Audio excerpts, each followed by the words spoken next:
Pasukan Rusia menghancurkan unit artileri Ukraina yang menyerang di arah Severny-Donetsk. Drone pengintai Rusia mengidentifikasi satu unit pasukan Ukraina menggempur kota Donetsk. Pasukan Ukraina memakai meriam 265 kaliber 152 mm menggempur wilayah sipil di Donetsk.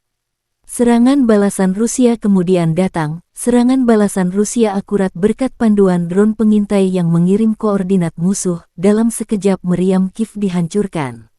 Sebagian kru yang selamat memilih menyelamatkan diri. Kami memburu para pembunuh Donetsk dengan perasaan khusus. -1 lagi meriam yang menembaki kota pahlawan.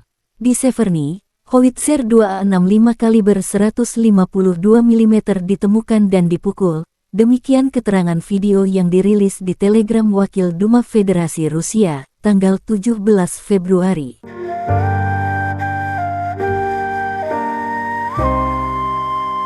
Jubir Kemenhan Rusia Letjen Igor Konasenkov tanggal 16 Februari melansir secara total, 385 jet tempur, 209 helikopter, 3.152 kendaraan udara tak berawak angkatan bersenjata Ukraina dinetralkan.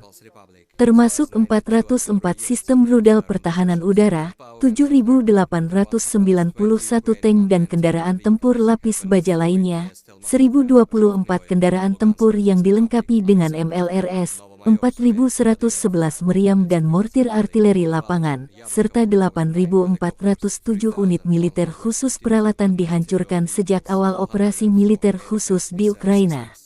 Dari kubu Kiev, Kemenhan Ukraina melansir 690 prajurit Rusia dilikuidasi dalam 24 jam terakhir termasuk 6 tank dan 1 helikopter. Secara total, militer Rusia sudah kehilangan 140.460 prajurit sejak awal serangan. Termasuk total 3.296 tank, 6.517 kendaraan lapis baja, 2.306 artileri, 298 jet tempur serta 287 helikopter. Kabar baik berembus di tengah konflik, dua kubu sepakat saling tukar tawanan perang. Sebagai hasil dari pertukaran tahanan lainnya, 100 prajurit Ukraina dan 1 warga sipil pulang dari penahanan Rusia.